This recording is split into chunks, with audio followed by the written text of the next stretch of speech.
सर्वेभ्यो नमो नमः। भवतां शमेषाम् आदरणीयानाम् आचार्यचराणां गुरुजनवृन्दानां काव्यामृतम् इत्यस्मिन् आमुखपटले हार्दं स्वागतम् अभिनंदनं च वर्तते। आप सभी संस्कृतनिष्ठ सुधी श्रोताओं का काव्यामृतम इस आमुखपटल पर हार्दिक स्वागत एवं अभिनंदन है। मित्रों, हम लोग श्री गोस्वामी तुलसीदास कृत रामचरितमानस सरोवर के बालकांड इस तट पर अवगाहन कर रहे थे। गोस्वामी तुलसीदास जी ने अपने अत्यंत मार्मिक और विनयशीलता संपन्न शब्दों के माध्यम से अपनी लघुता को प्रकट करते हुए कहा था कि जे अपार जे सरित बर, अति अपार जे सरित बर, जो नृप सेतु कराही, चढ़ी पिपीलिकम परम लघु, बिनु श्रम पारहि जाहि, बिनु श्रम पारहि जाहि। अर्थात जैसे किसी विशालतम नदी में जिसको पार न किया जा सके, ऐसी विशालकाय नदी में यदि इस पार से उस पार जाने के लिए एक सेतु का निर्माण करा दिया जाए, यदि राजा उस नदी में सेतु का निर्माण करा दे, तो सामान्य चींटी भी चढ़ी पिपीलिकम परम लघु, जो कि परम लघु है, नितांत लघु है, ऐसी लघु पिपीलिका भी, चींटी भी उस विशालतम नदी को अत्यंत सहजता से पार कर जाती हैं। तो भगवान श्री रामचंद्र जी के अनंत गुणगण समुद्र के समान हैं, और यदि सेतु रूपी जो सेतु है, वाल्मीकि आदि जो महर्षि हुए हैं, व्यास आदि वाल्मीकि आदि जो महर्षि हैं, इन ऋषियों का आशीर्वाद मिल जाए, इन ऋषियों के आशीर्वाद स्वरूप सेतु का निर्माण हो जाए, तो तुलसीदास जी कहते हैं मुझ जैसी चींटी भी सहजता से श्री रामचंद्र जी के गुणों का व्याख्यान कर जाएगी। अन्यथा कहाँ तो राम जी के अनंत गुणगण समुद्र के समान, और कहाँ मैं ठहरा एक सामान्य चींटी के समान लघु जीव, मैं उनके गुणगणों का वर्णन कैसे कर सकता हूँ, कैसे कर पाऊंगा। इस प्रकार के भावों को गोस्वामी तुलसीदास जी ने स्पष्ट किया था। अब आगे के प्रसंग को हम लोग श्रवण करते हैं।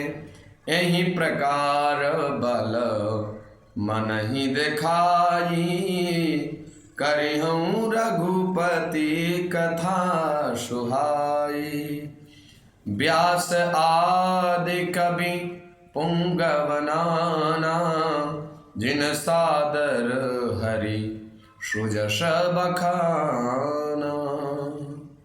अर्थात यही प्रकार बल मन ही दिखाई, भगवान श्री रामचंद्र जी के चरणों में अनन्य निष्ठा एवं प्रीति के कारण मेरे मन में ये आत्मविश्वास आ रहा है कि करिहूँ रघुपति कथा सुहाई।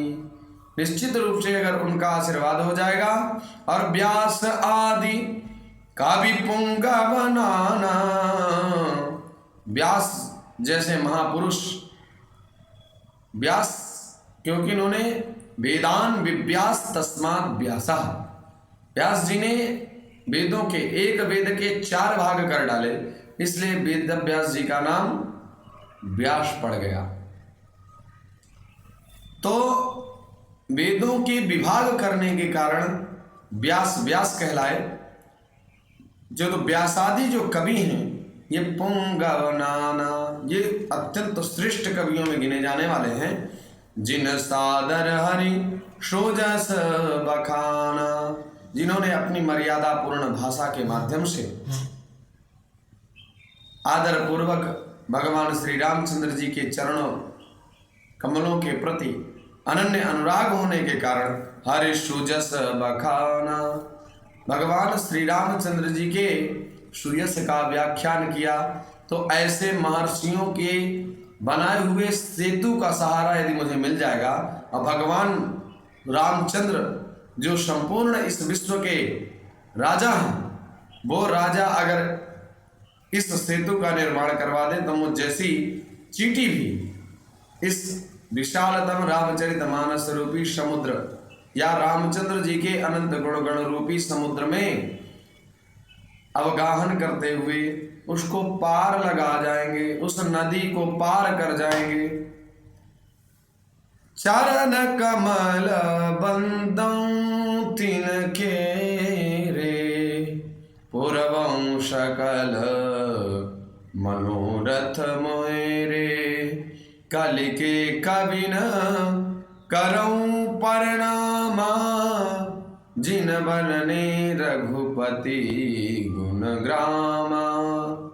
अर्थात चरण कमल बंदं तिनके रे, जो व्यास आदि कवि पुंगव हैं उन समस्त कवि जनों को प्रणाम करता हूँ। पूर्वं सकल मनोरथ मेरे, सकल संपूर्ण मनोरथ माने मनोवांछित कामनाएं मेरी जो संपूर्ण मनोवांछित कामनाएं हैं उनको आप पूर्ण करिए, आशीर्वाद प्रदान करिए। कलिके कवि न करऊं प्रणामा, इस कलिकाल में हुए जो कवि हैं, कलिकाल के जो कवि हैं उन कवियों को भी मैं प्रणाम करता हूँ। गोस्वामी तुलसीदास जी इतनी विनयशीलता के साथ अपनी बात को कह रहे हैं। जिन बरने रघुपति गुण ग्रामा, जिन्होंने भगवान श्री रामचंद्र जी के अनंत गुण गणों का गायन किया है, ऐसे कलि के कवियों को प्रणाम करता हूं। जे प्राकृत कवि परम सयाने, भाषा जिन हरि चरित बखाने, भय जे आही जे होई हई आगे, प्रणमं सबहि कपट सब त्यागे। जो प्राकृत कवि हैं अर्थात जो पूर्व के कवि हैं, पूर्वकालीन कविजन हैं, जिन्होंने भगवान श्री रामचंद्र जी के अनंत गुणगणों का गायन किया और सयाने हैं, जो ज्ञान वृद्ध हैं, ऐसे समस्त प्राकृत कवियों को जिनको मैं जानता हूं उनको भी प्रणाम करता हूं और जिनको नहीं जानता हूं उनको भी प्रणाम करता हूं। भाषा जिन हरि चरित बखाने, जिन्होंने भाषा को लेकर के एक निश्चित भाषा को लेकर के निश्चित भावों में एवं अपनी अनन्य निष्ठा का प्रतिपादन किया, ऐसे जो प्राकृत कवि हैं उन प्राकृत कविजनों को मैं प्रणाम करता हूँ। भय जे आही, जो हुए हैं उनको प्रणाम करता हूँ, और आही जो आगे होंगे, जो वर्तमान में हैं, और जे आही जो वर्तमान में हैं, जे प्राकृत हैं अर्थात पूर्वकालीन भूतकालीन कवियों को नमस्कार है, वर्तमानकालीन कवियों को नमस्कार करता हूँ, प्रणाम करता हूँ, और जो होनी है आगे, जो आगे होंगे उनको भी प्रणाम करता हूँ, ताकि किसी को बुरा न लगे। संपूर्ण ब्रह्मांड के जीव मुझ पर कृपा करें ताकि भगवान श्री रामचंद्र जी की अनन्य प्रीति हो। अब प्रीति तभी होती है मित्रों जब हमारा भाव बन जाए। सिय राम मैं सब जग जानी, करऊं प्रणाम जोर जोग पानी। ये भाव ऊपर से नहीं अंदर से जब बने, आप बाहर से कैसे हैं इसका कोई लेना देना नहीं, आप अंदर से कैसे हैं भगवान इस चीज को देखते हैं। निर्मल मन जन सो मोहि पावा, मोहि कपट छल छिद्र न भावा। पहली शर्त भगवान ने रखी सामान्य नियम, भगवत प्राप्ति का सामान्य नियम, सबके प्रति निर्मल रहिए, मल रहित रहिए। काम क्रोध मद लोभ नाथ नरक के पंथ, काम क्रोध मद लोभ सब नाथ नरक के पंथ। ये तुलसीदास जी आगे निरूपण करेंगे। तो ये सब जब इतनी बड़े शत्रुओं का साम्राज्य स्थापित होता है हमारे मानस पटल में, तो भगवान देखते हैं हाउसफुल, यहाँ पर तो जगह ही नहीं है, तो भगवान बड़े प्रेम से चले जाते हैं। और जब सिय राम मैं सब जग जानी इस प्रकार का भाव अंदर से बनता है तो निश्चित रूप से भगवान का साक्षात्कार हो जाता है। प्रणवं समय कपट सब त्यागे, संपूर्ण प्रकार के कपटों का जो कपट है, उन संपूर्ण प्रकार के छल कपट द्वेष पाखंड इत्यादि संपूर्ण चीजों का परित्याग करके मैं भूतकालीन कवि, वर्तमान कालीन कवि, भविष्यकालीन कवियों को मैं प्रणाम करता हूँ प्रसन्न देहूं वरदानु, साधु समाज भानिति सनमानु, जो प्रबंध बुध नहीं आदरही, सो श्रमवादी बालक बिकाई। अर्थात ओहु प्रसन्न देव वरदानु, हे ऋषिगणों, हे महर्षियों, हे श्रेष्ठ महाकवियों और हे प्रभु भगवान श्री रामचंद्र जी, मुझे ऐसा आशीर्वाद दीजिए और ऐसा वरदान दीजिए, साधु समाज भनिति सनमानु। ये साधुओं के समाज में एक जो भनिति अर्थात कविता है, जिस सन्मानु अर्थात सम्मान को प्राप्त करे, साधुओं के समाज में सम्मान को प्राप्त करे, ये रामचरित रूपी मानस रूपी कविता। जो प्रबंध बुध नहीं आदरही, सो श्रमवादी बालक बिखरही। अगर प्रबंध को सुन करके विद्वानगण संतुष्ट नहीं होते हैं तो कविता या कोई काव्य ग्रंथ निरर्थक ही होता है। इसी प्रकार से अभिज्ञान शाकुंतलम के नाटक को प्रारंभ करते हुए सूत्रधार कहता है कि अपने काव्य कौशल, अपने कला कौशल को दिखाओ, नटी से कहता है। तो नटी को समझाते हुए सूत्रधार वहीं पर निर्देश करता है, आपरितोषात् विदुषाम न साधु मन्ये प्रयोग विज्ञानम। अपने प्रयोग कौशल को तब तक कुशल नहीं मानना चाहिए, अपने आप को, जब तक विद्वान लोग आपकी प्रशंसा ना करें। काव्य सौष्ठव या काव्य प्रतिपादन या रमणीय अर्थ विश्लेषण में जब तक विद्वत जनों की सहानुभूतिपूर्ण प्रशंसा ना हो, तब तक कभी भी अपने काव्य कौशल को या किसी भी किए हुए कार्य को अच्छा नहीं मानना चाहिए। ये सूत्रधार नटी को समझाता है और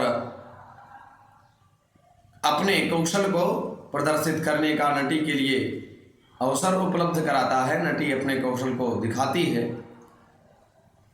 अब इधर गोस्वामी तुलसीदास जी महाराज भी उसी भाव से कह रहे हैं, यदि साधु जन, यदि विद्वान जन संतुष्ट नहीं होंगे, विद्वत जन संतुष्ट नहीं होंगे, तो ये कविता मेरी कोई मतलब की नहीं है। इसलिए विद्वान जनों से प्रार्थना है एवं उनको प्रणाम करते हुए निवेदन करता हूँ कि ऐसा आशीर्वाद दीजिए ताकि यह कविता पूरे साधु समाज में सम्मान को प्राप्त करे।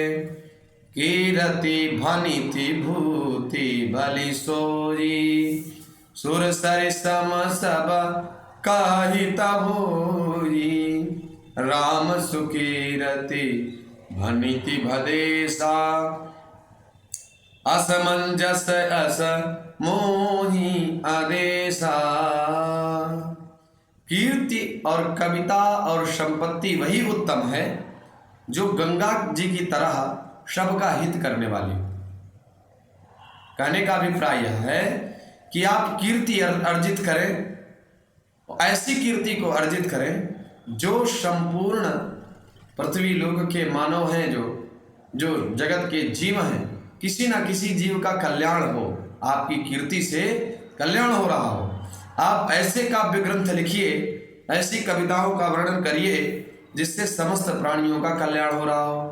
केवल कविता के माध्यम से व्यक्ति विशेष प्रसन्न हो रहा हो, ऐसा नहीं होना चाहिए। सर्वजन हितार्थ कविताओं की रचना होनी चाहिए। और भूति भली सोई, संपत्ति वही उत्तम है जिससे संपूर्ण लोगों का कल्याण होता रहे। आप दान करते रहे। दान, धन की 3 गतियां बताई आदरणीय भर्तृहरि जी ने। दानम भोगो नाशः तिस्रो गतयो भवन्ति वित्तस्य यो न ददाति न भुंक्ते तस्य तृतीया गतिर्भवति। अर्थात धन की 3 गतियां होती। कौन कौन? एक तो धन को आप अर्जन कर रहे हैं तो आप दान दीजिए, नहीं दे पा रहे हैं तो मध्य अवस्था है, आप उसका उपभोग करिए। सर्वोत्तम है आप संपत्ति को अर्जन करिए और उसका दान करिए, जिस सर्वोत्तम संपत्ति है। मध्य अवस्था क्या है? जब आप संपत्ति का अर्जन करें केवल अपने उदर पूर्त्यर्थ आप संपत्ति का अर्जन कर रहे हैं, ये मध्यमा अवस्था है। और अधमा अवस्था जब आप न दान करेंगे न उसका उपभोग करेंगे तो बैंक में जाने कितने मानधाता च महीपति कृति युगालंकार भूतो गतः, कई आए और कई चले गए। कुछ लोगों को अभिमान रहा हमारे 100 बीघे जमीन है, 200 बीघा जमीन है, हमारे पास इतना पैसा है, और अंत समय आया चले गए। जिन जिन ने यह मोती लूटे, जिन जिन ने यह मोती लूटे वो तो माला माल हुए, और जो सांसारिक संपत्ति को एकत्रित करके अपना वास्तविक धन मान करके बैठा, उसका जो वास्तविक धन जिसको जीवन भर उसने संजोया वो तो स्वतः नष्ट हो गया। इसलिए मित्रों, आप लौकिक संपत्ति का अर्जन तो करिए ही करिए, लेकिन हम सभी लोगों को पारलौकिक संपत्ति का भी अर्जन करना चाहिए। जैसे हम एक देश से दूसरे देश जाते हैं तो प्रत्येक देश की अपनी मुद्रा होती है।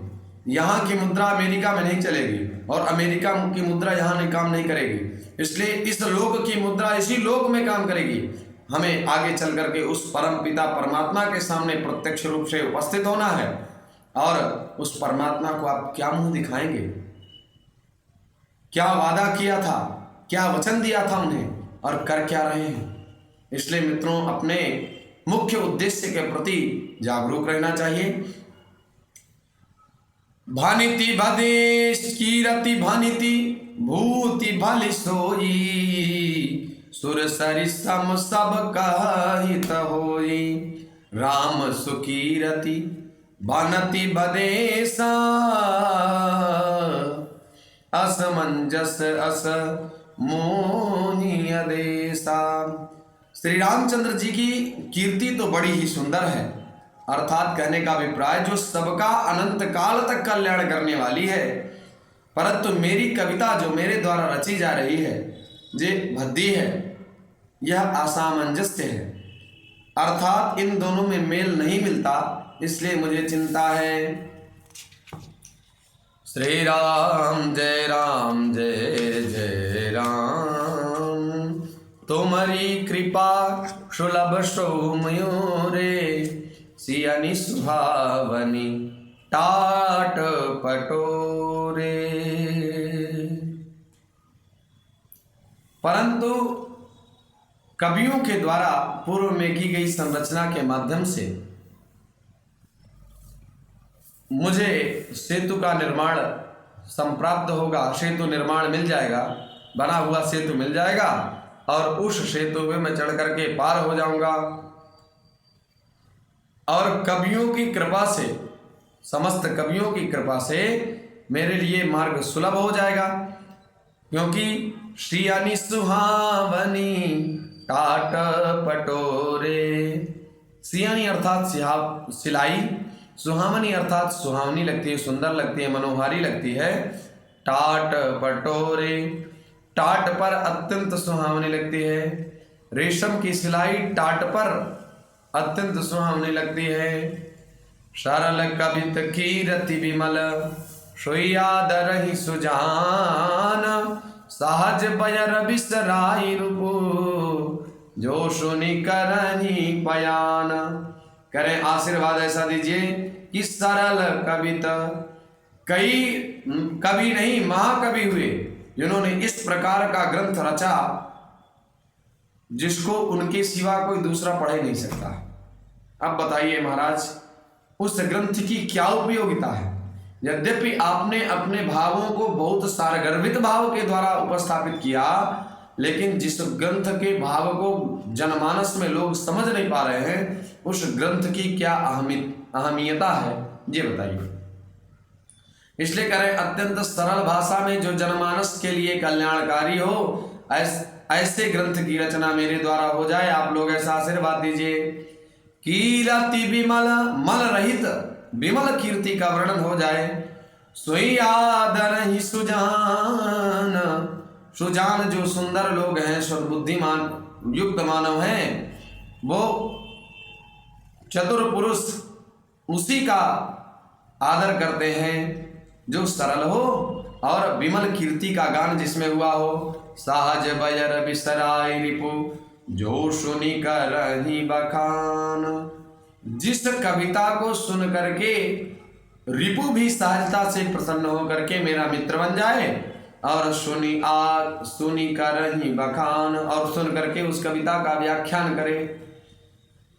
सो न होई बिनु विमल मति मोहि मति बल अति थोर। करहूँ कृपा हरि जस कहूँ पुनि पुनि करहूँ निहोर। सो न होई बिनु विमल मति। व्यक्ति अपने मति को निर्मल बनाने के लिए बहुत प्रयास करता है, लेकिन भगवान श्री रामचंद्र जी की अगर कृपा ना हो, परम पिता परमेश्वर की यदि कृपा ना हो, तो हम लोगों की मति विमल नहीं हो सकती। थोड़ी देर तक के लिए विमल हो जाएगी, फिर वैसी हो जाएगी। हमारा सांसारिक स्वभाव है। तो कह रहे सो न होई बिनु विमल मति। आप कृपा करिए तो मति मेरी विमल हो जाएगी, निर्मल हो जाएगी, और निर्मल मति के द्वारा मोहि मति बल अति थोर, और मेरे अंदर मति भी कम है। आपके गुणगणों का वर्णन करने के लिए वो शब्द सौष्ठव एवं छंद प्रबंध एवं मति में मेरे उतने सामर्थ्य नहीं है कि मैं आपके गुणगणों का वर्णन कर सकूं, इसलिए आप बुद्धि प्रदान करें। करऊं कृपा हरि जस कहूं। आपके यश का गायन करने की मेरे मन में प्रबल कामना है, इसलिए पुनि पुनि करहूं निहोर। तो आप आशीर्वाद एवं बुद्धि प्रदान करिए। मैं इस कामना से बार बार आपको प्रणाम करता हूं। आप मेरे ऊपर अनुग्रह करिए। कवि कोविद रघुबर सच्चरिता मानस मंजु मराल। कवि कोविद अर्थात कवि और पंडित गण रघुबर चरित राम चरित्र रूपी मानस सरोवर में अवगाहन करने वाले हंस हैं। बाल विनय सुनि सुरुचि लखी मुँह पर हो कृपाल। गोस्वामी तुलसीदास जी कहते हैं, मुझ बालक पर मेरे बाल विनय को स्वीकार करके और सुरुचि लखी मेरी राम जी के प्रति अनन्य निष्ठा जान करके हे कवि जनों, हे कोविद जनों, मुझे आशीर्वाद प्रदान करिए। मुँह पर हो कृपाल, और मुझ पर कृपा करिए। बंदौ मुनि पद कंजु रामायण जहि निर्मयम्। शखर सुकोमल मंजु दोष रहित दूषण सहित। मैं उन मुनि पद कंजु, मैं उन मुनिजनों के चरण कमलों की वंदना करता हूँ। रामायण जहि निर्मयम्, जिन्होंने रामायण की रचना की। ऐसे गोस्वामी जी कह रहे हैं कि मैं वाल्मीकि जी को प्रणाम करता हूँ। शखर सुकोमल मंजु दोष रहित दूषण सहित। जो खर राक्षस सहित होने पर भी, खर अर्थात कठोर से विपरीत बड़ी कोमल और सुंदर है, तथा जो दूषण राक्षस के होने पर भी, दूषण अर्थात दोषों से रहित है, जिन्होंने अत्यंत सुकोमल शब्दों में खर दूषण जैसे महान आतताइयों का वर्णन अत्यंत सरल भाषा में किया। ऐसे गोस्वामी तुलसीदास जी कह रहे हैं कि हम पूर्व कवि श्री वाल्मीकि जी के चरण कमलों में बार बार प्रणाम करते हैं। बंदं चारु वेद बारिधि भव बारिध बोहित सरिष। जिननि न सपन्यु खेद, बरनत रघुबर विशद जसु। बंदऊं चारों वेद, चारों वेदों की वंदना करता हूँ। भाव बारिधि, भाव रूपी जो समुद्र है, इस समुद्र को पार करने के लिए जो बोहित है, अर्थात जहाज है, सरिस जो जहाज के सामान है।